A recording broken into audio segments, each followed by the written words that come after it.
नमस्कार. सन्मान महाराष्ट्रामध्ये आपल्या सगळ्यांचे स्वागत. सन्मान महाराष्ट्र, नातं महाराष्ट्राचं, देणं मराठी. या ठिकाणी उपस्थित असलेले या पॅनेलचे सर्व उमेदवार,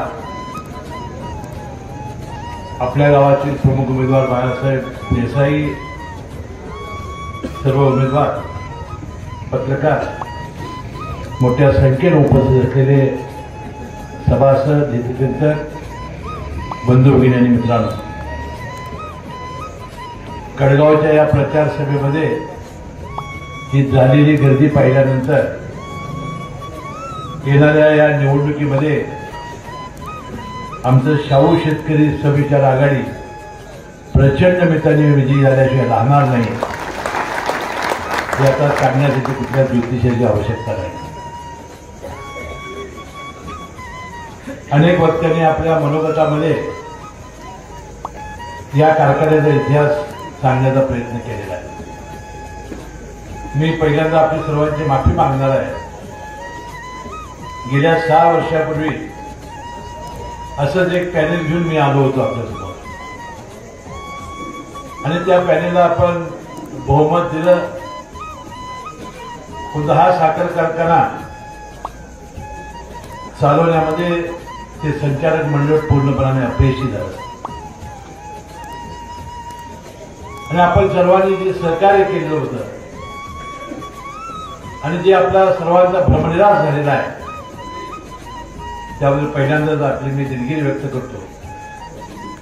पुन्हा तसं होऊ नये, हा कारखाना पुन्हा सुरू व्हावा, पुन्हा या कारखान्याला गतवैभव प्राप्त व्हावं म्हणून डॉक्टर शापूरकर आणि प्रकाश चव्हाणांच्या नेतृत्वाखाली या कारखान्यामध्ये आम्ही पॅनेल उभं केलेलं आहे. यावेळी मी तुम्हाला वचन देतो, पुन्हा अशी तुमची फसगत होणार नाही याची पुरेपूर काळजी मी घेईन, आणि हा कारखाना पुन्हा चालू करणं, उर्जितावस्थेमध्ये आणणं, ज्याचा उल्लेख प्राध्यापक कुराडे सरांनी केला, ते या कारखान्याचं एक्सपान्शन करणं, कोजनरेशन करणं, इथेनॉल निर्मिती करणं, या प्रकारचं काम करण्यासाठी जी मदत मला करता येईल ती संपूर्ण नमकरानं मी करेन, आणि या सगळ्या पॅनेलच्या मागे मी पहाडासारखा उभं राहील असा विश्वास मी या निमित्ताने देतो.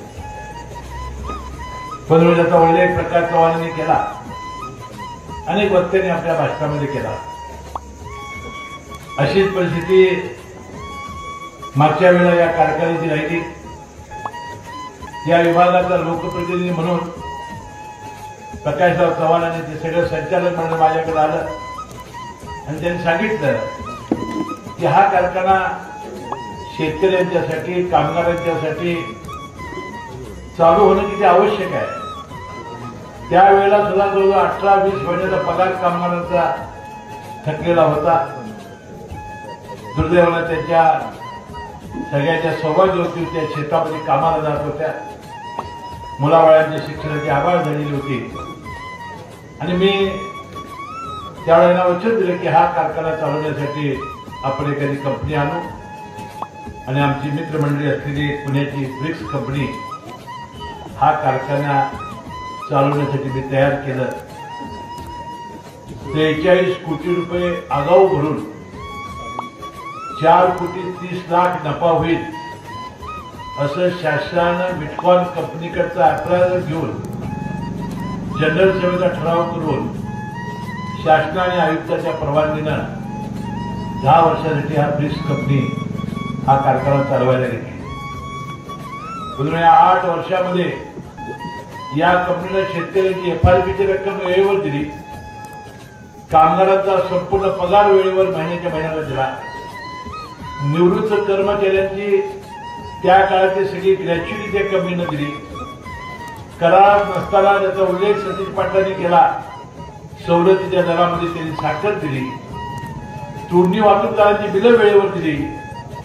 आज एक पैसाही या कंपनीनं आपला थकवलेला नाही, परंतु 2 वर्ष आगाऊ या कंपनीला हा कारखाना सोडावा लागला, त्याचा उल्लेख त्यांनी केला.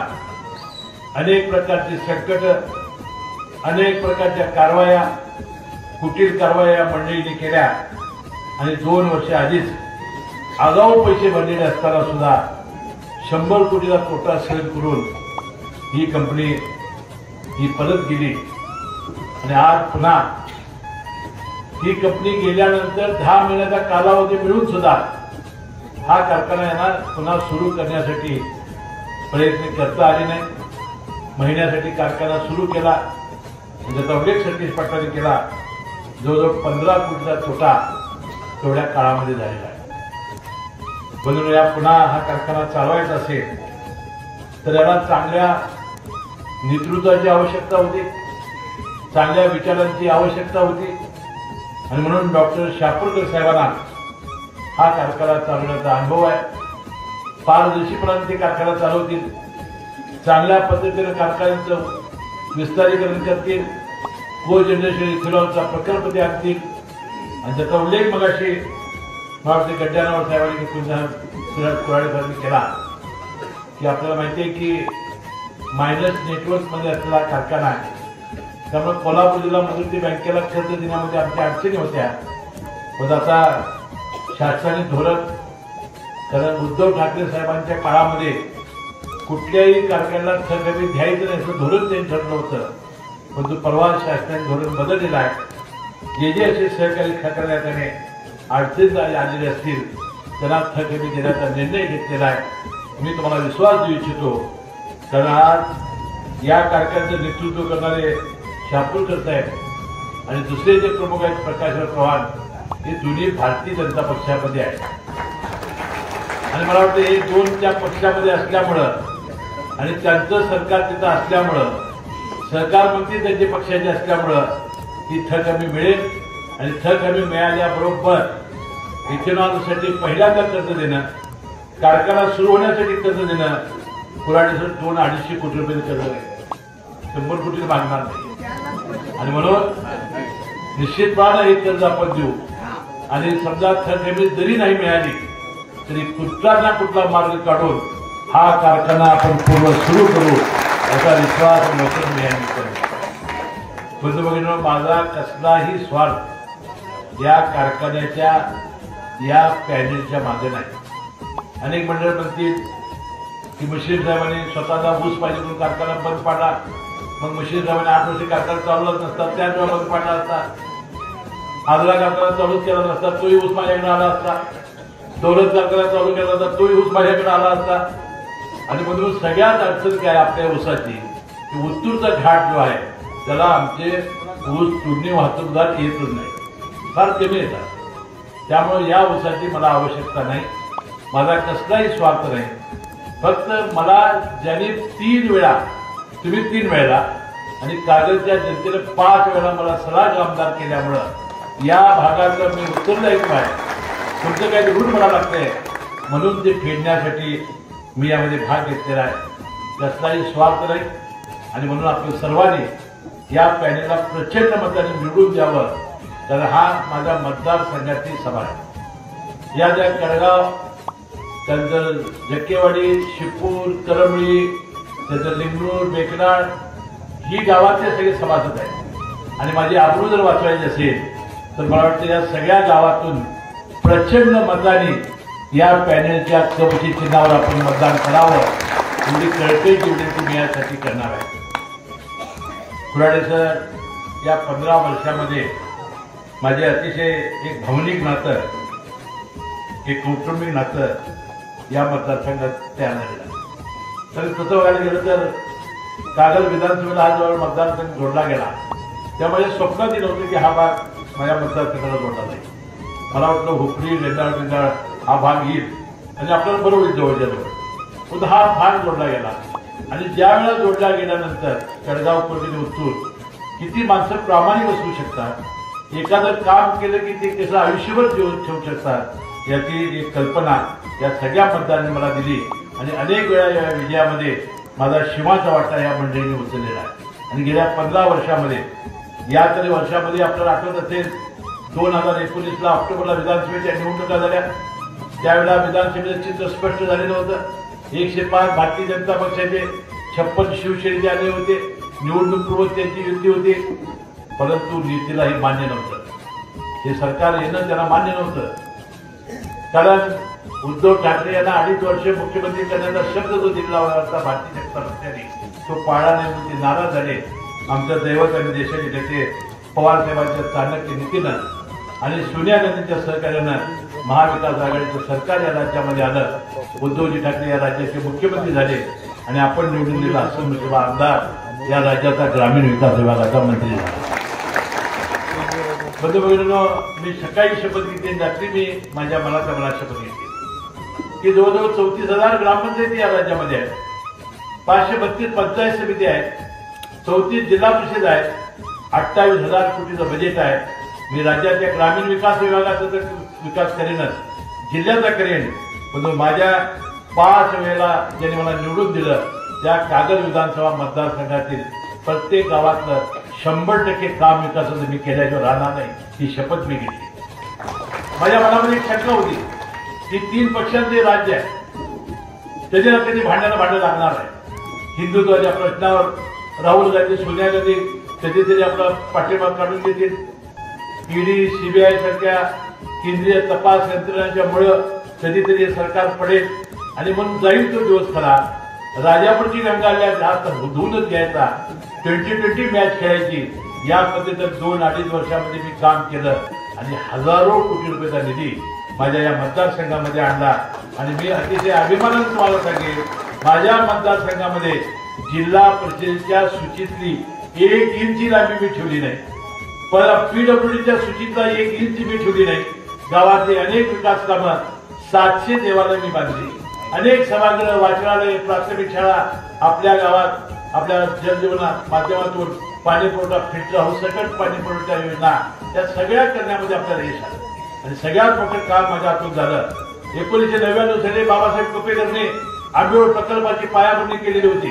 प्रकल्पग्रस्तांच्या तक्रारीमुळे त्यांना जमिनी न मिळाल्यामुळे हा प्रकल्प रखडलेला होता आणि गेल्या विधानसभेत मी शपथ घेतली होती की या निवडणुकीमध्ये मला जर आपण निवडून दिलं तर 2 वर्षात मी आंबेवडचा प्रकल्प पूर्ण करून मी पाणी आणल्याशिवाय पुन्हा आपल्या निवडणुकीला मत मागायला मी येणार नाही. आणि बदलून 2 वर्षात आंबेवडचा प्रकल्प पूर्ण केला. गेल्या वर्षी आपण तत्कालीन जलसंपदा मंत्री जयंत पाटील साहेबांच्या हस्ते आपण त्याचं पाणी पूजन केलं आणि आज आपल्या शिवारात पाणी आलेलं आहे. आपल्या अनेक रस्त्यामध्ये असतील, आपल्या कडेगावच्या विकास कामासाठी असतील, आपण कामं करण्यामध्ये आपल्याला यश मिळालं. आज त्या विकासाची सभा नाही, मी नंतर ज्यावेळेला येईल त्यावेळेला कुठल्या कामाची मला वाटते लोकार्पण कार्यक्रम झाला त्यावेळेला सुद्धा त्याचं वाचन आपण केलेलं आहे. पुन्हा मी आलो तर आपल्याला सांगेन. परंतु कुऱ्हाडे सर फक्त विकास कामावर मतं मिळत नाही. मी या गावातील जरी काशीची जरी रस्ते केले 100% मतं मिळत नाहीत. आपल्याला गावात गट असतात, तट असतात, विचार असतात, परंतु जो समाजामधला जो एक गरीब घटक असतो त्याच्या अपेक्षा वेगळ्या असतात. आमदारनं रस्ता केलाय, सगळं गाव रस्त्यावरून जाते, मी रस्त्यावरून जातोय. गावाला पिण्याची पाण्याची योजना केली, गाव पाणी पिते, मी पितोय. माझ्यासाठी काय केलं? माझं मी गरीब आहे, माझ्या जीवन सुधारावं म्हणून आमदारांनी काय प्रयत्न केले? माझी मुलं शिकून बेकार झाले, त्यांच्यासाठी त्यांनी काय काम केलं? समाजामध्ये अशा घटकांची मी काय प्रत्येकाच्या घरात येऊन पाणी भरणार नव्हतो, पण घरं शिकणार नव्हतो, पण ते अजित नाही फिरून मी कामाला लागतो.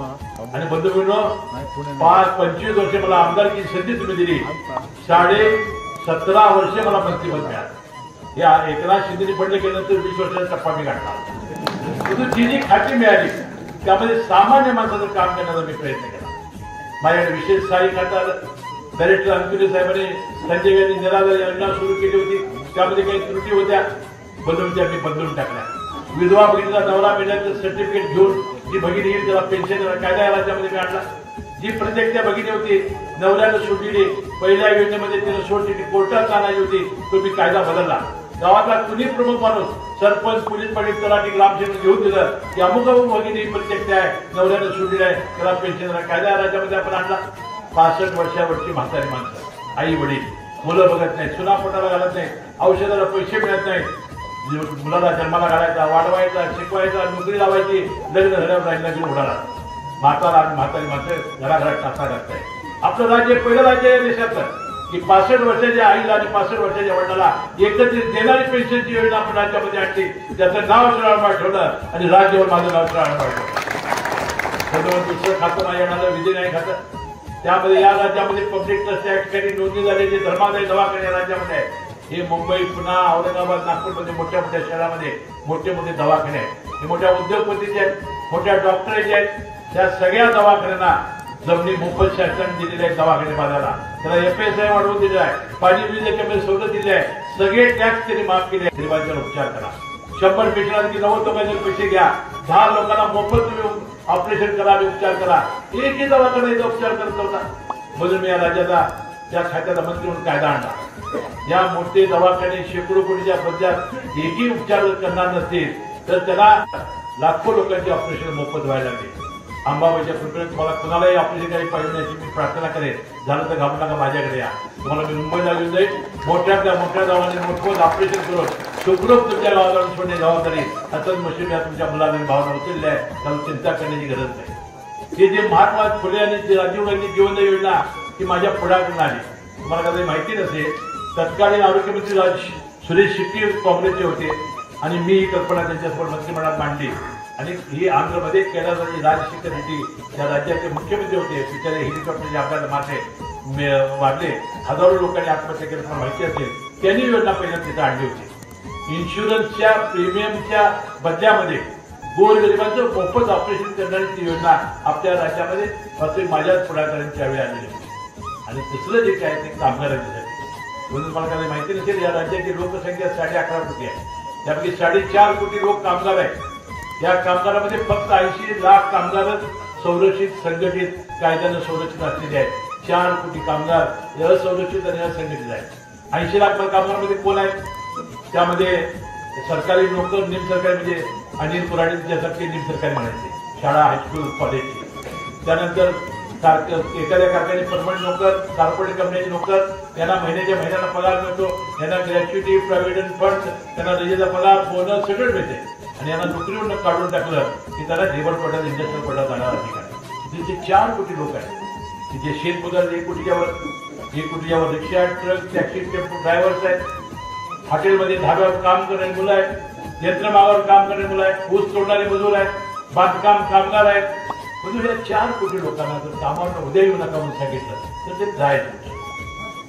म्हणून या कोरोना काळात लाखो लोकांचे व्यवसाय केले, त्यांच्या नोकऱ्या गेल्या.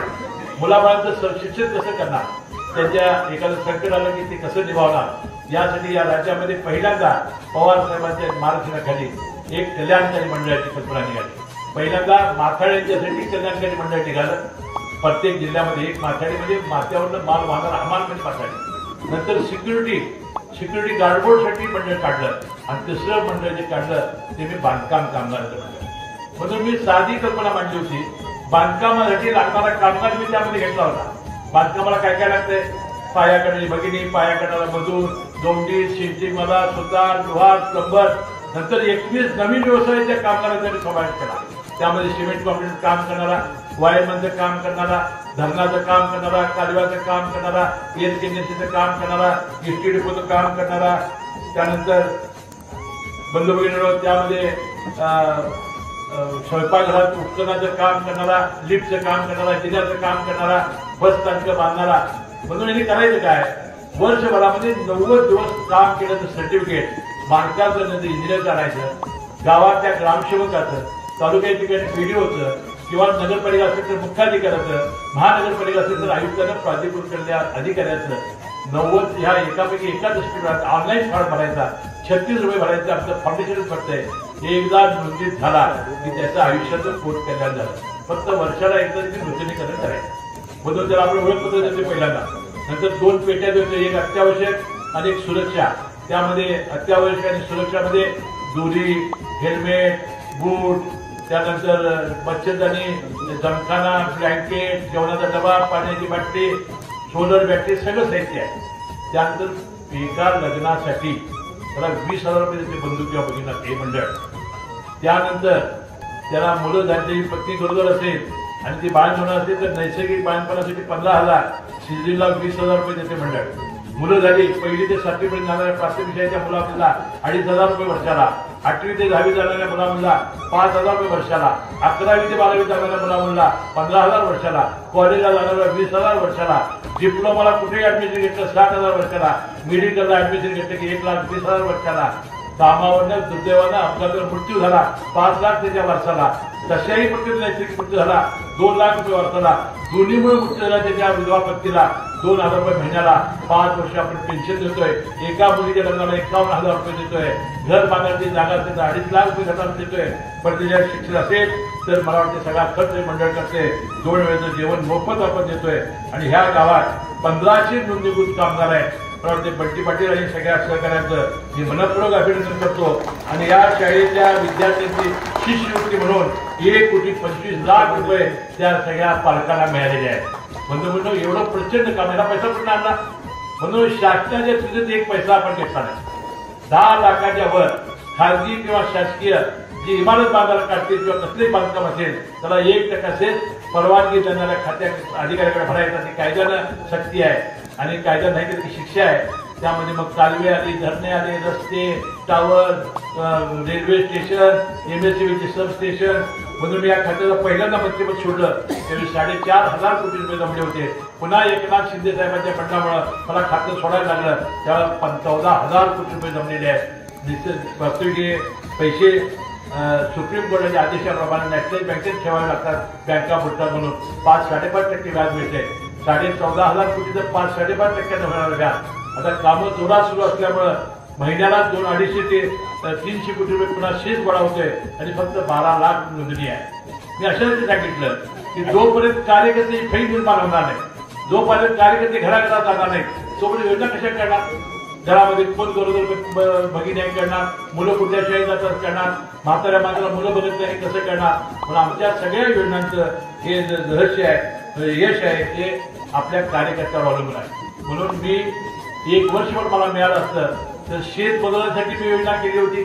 त्यामध्ये या राज्यामध्ये विकणाऱ्या सगळ्या खत कंपन्या असतील किंवा कीटकनाशके क्षमस्त्र विकणाऱ्या कंपन्या आहेत, त्याला थोडा कर बसवून त्यांनी जो नफा मिळवतात या राज्यामध्ये त्याचा 0.5% घेऊन ह्या सगळ्या ह्या अशाच योजना शेत मजुरासाठी करणार होतो. ड्रायव्हरांच्यासाठी डिझेल आणि पेट्रोलला थोडा कर लावायचा होता. आता मोदी साहेबांनी एवढा कर लावला, आम्ही थोडा लावला तर विकलं कुठं? आणि मोटरसायकलपासून GCB पर्यंत जी खरेदी विक्री होते, आपण RTOकडे RC-TC बुक काय नोंदणी करतो, त्यात थोडा कर लावून आपण 1 कोटी 1.25 कोटी जे रिक्षा, ट्रक, टॅक्सी, टेम्पो ड्रायव्हर आहेत त्यासाठी आपण योजना आणणार होतो. यंत्रमागसाठी योजना आणणार होतो. ऊसतोड कामगारांची योजना आपण जगाला 10 रुपये प्रमाणात आणलेलीच आहे. बंधू भगिनींनो, पुन्हा जर संधी मिळाली परमेश्वराच्या कृपेनं तर 1 वर्षाच्या आत या 4 कोटी लोकांच्या जीवनात मी आनंद आणण्याशिवाय राहणार नाही असा विश्वास मी या निमित्ताने. आणि म्हणून बंधूंनो, आपण ज्या पद्धतीने आजपर्यंत 15 वर्ष हे कुटुंब म्हणून काम केलं आहे, तुमच्या समस्या आमच्या समस्या, तुमचं दुःख आमचं दुःख आहे, तुमच्या अडचणी माझ्या अडचणी आहे, तुमचं हे जर लागले कळ मला आली पाहिजे अशा प्रकारचं एक वातावरण आपण या ठिकाणी तयार केलेलं आहे. कदाचित तुमचं गाव आणि माझं गाव हे लांब असेल, पण तो सकाळी 6 पासून गेली 40 वर्ष माझा दिनक्रम मी बदललेला आहे. येणाऱ्या माणसाला अनेक त्याच्या समस्या असतात. 7 बाराला उतारा मिळत नाही, सर्कल तयारी घालत नाही, पोलीस स्टेशनला जात मिळत नाही, बदली कर्ज अशा अनेक समस्यांकडे लोक येतात. त्यांना आधार देण्याचं काम या निमित्ताने मी केलेलं आहे. माझ्या ग्रामविकास विभागाच्या मार्फत जे तिने चांगले निर्णय घेतले ते मुद्दाम आज माझे सगळे सैनिक आपल्याकडे आहेत. मी सांगतोय, मी हे जे सैनिक आहेत, माझे असतील, राज्य असतील की त्याच्या विधवा पत्नी असतील, त्या बिचारी किती काम करतात, किती आपल्यासाठी त्याग करतायत, आपल्या देशाच्या सीमांचं ते संरक्षण करतायत. अतिशय प्रतिकूल हवामानामध्ये म्हणजे बर्फ असेल, पाऊस, ऊन, वारा, आपल्या सीमांचं संरक्षण करतायत आणि आपण मात्र आरामात जीवन जगतो. म्हणून पहिल्यांदा मी निर्णय घेतला की या सगळ्या सैनिक, माजी सैनिक आणि विधवा पत्नींचा ग्राम जो मालमत्ता करायचा तो माफ करण्याचा आदेश मी राज्यामध्ये तुझा सगळ्यात महत्वपूर्ण निर्णय मी घेतला. हिंदवी स्वराज्य संस्थापक छत्रपती शिवाजी महाराज जे आपलं दैवत आहे, त्यांच्या जयंती आपण 3-4 करतो, परंतु आपण त्यांचा राज्याभिषेक 6 जूनला एकच करतो. मी ग्रामविकास विभागामार्फत एक आदेश काढला.